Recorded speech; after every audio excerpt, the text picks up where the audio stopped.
Well, you know what? When I agreed to do this, they didn't tell me that you're not allowed to have notes. They didn't tell me it was 10 minutes. They didn't tell me what the subject was. So I've been hoodwinked into this, but I'm delighted. I'm delighted to be doing it. I was watching a little bit of the news today, and there was a story about a yachtsman who was quite renowned, and he became very, very good at what he was doing. And one day the phone rang, and it was Dennis Conner on the phone. And he immediately assumed it was a prank call from one of his mates. And he didn't. He listened, and the guy said, "Hey, I'd like you to skipper my America's Cup team, and I want you to bring home the victory." So he thought, well, this would be good fun. I'm really getting to be okay at this, and this is going to be great. So he's now approaching the race. It's his first time in the America's Cup, and he says before he went to get on the boat and to start the race, he immediately ran over behind some containers and threw up because he was so nervous. Now, thankfully, none of you saw me throw up outside. No, I'm kidding. The person I'd really like to have here and talk about tonight is Elon Musk. Another story that I saw today was the fact that an autopilot car was actually driving through New York City streets. Literally, it wasn't driverless. There was a person sitting behind the steering wheel, but he was neither holding the steering wheel nor touching the brake nor the gas.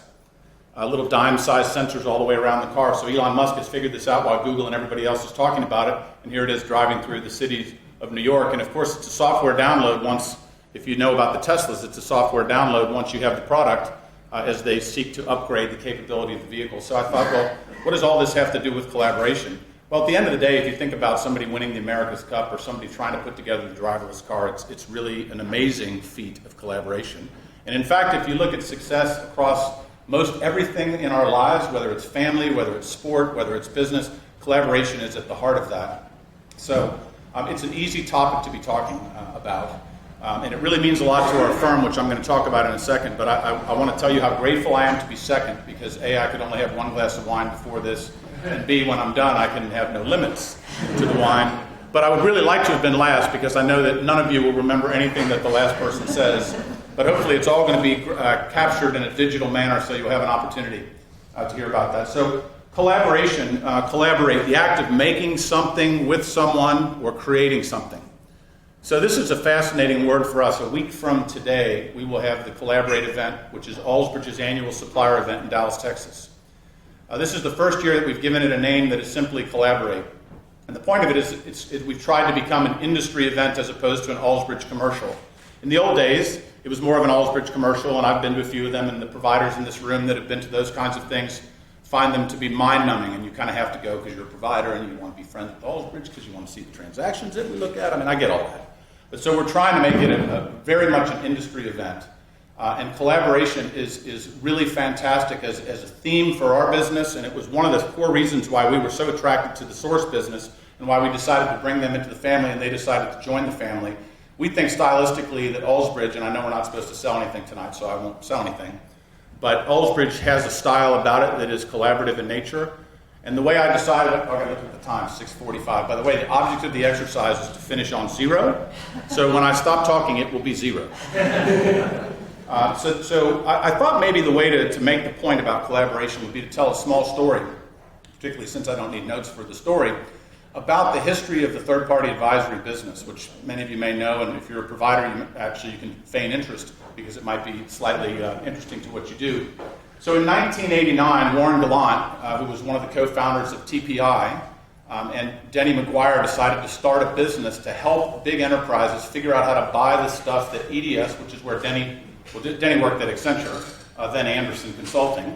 But Warren Gallant worked at EDS. In fact, he was my business development guy. So we were working on many things together, and he said, "Hey, we're going to start this thing. You should come with us." I said, "You're out of your mind. You're crazy. That's a terrible idea." Now, he's sitting in a giant ranch right now, looking at his beautiful flock of cars and thinking about his boat and the golf course that he owns. So I guess he was right and I was wrong. It was a very good idea. What was interesting is that in the course of relatively short order thereafter, our business was founded after an Ernst & Young stint for our founder, who started what was the Trowbridge Group and what became Alsbridge. Well, Ben Trowbridge worked on the same floor with me and with Warren Gallant. And several years later, Everest was started by a man named Peter Bender-Samuel. Peter Bender-Samuel worked on the same floor of EDS in the same spot in Plano, Texas. So a lot of the third-party advisory business was born in Dallas, Texas, and then Equiterra came along, which was a spin-off outside of TPI, and then, of course, it's been acquired by KPMG. So quite an interesting industry. And when you ask someone who's in our space, what in the world makes you different from the next guy? It's a question we get asked every day. And some people are wanting to say, well, I have this fabulous methodology. It's like, yeah, right, Jan. Everyone has a great methodology. It's the anti-chip to play the game of poker. If you don't have a methodology, you can't play in this game. So that clearly cannot be the answer. So I've worked now at Alsbridge for almost 7 years, and I think I finally found the answer.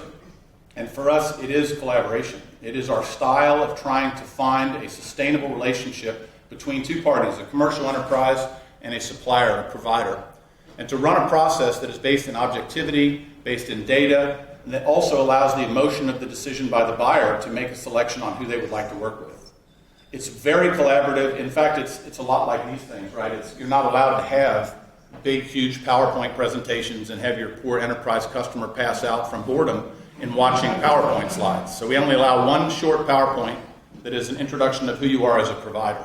Everything after that is done with little workshops in the corner, and you're allowed to use a whiteboard.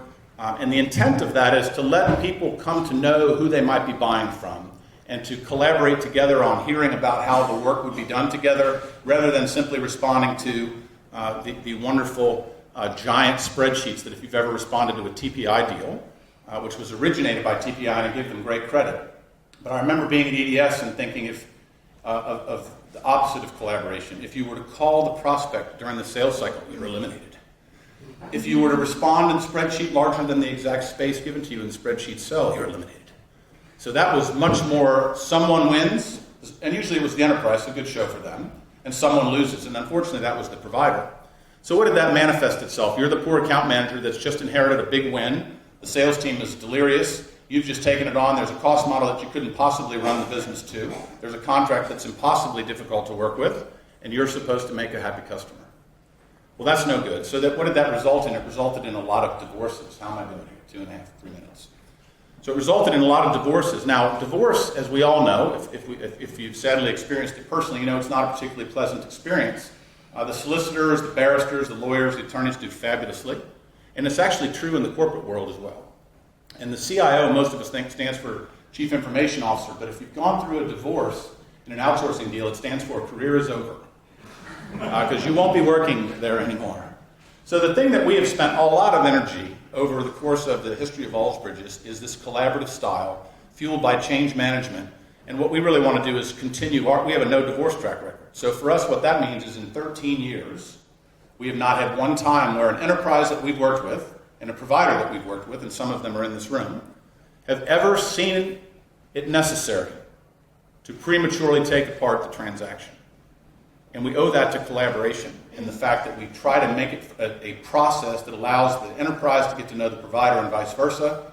And we don't want to screw down the provider into the corner so tightly that the first thing the account manager has to think about is a change order, because he knows or she knows that financially there's no possible way that the transaction will ever work for their company.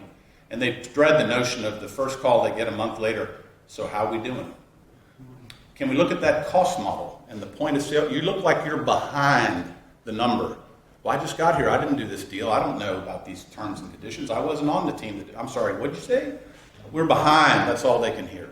So we're so proud of the fact that in 13 years, and someday, sadly, it will happen that we will have a divorce in between one of our customers and one of our providers.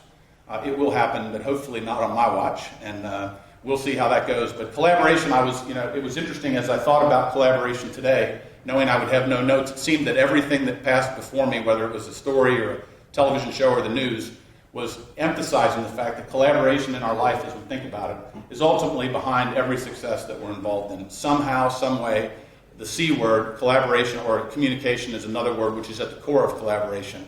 But that really has been that's the history of at least the beginnings of the industry in the U.S., and many of those firms proliferated themselves over here, and they're here today, and there are many new firms that have begun in the space.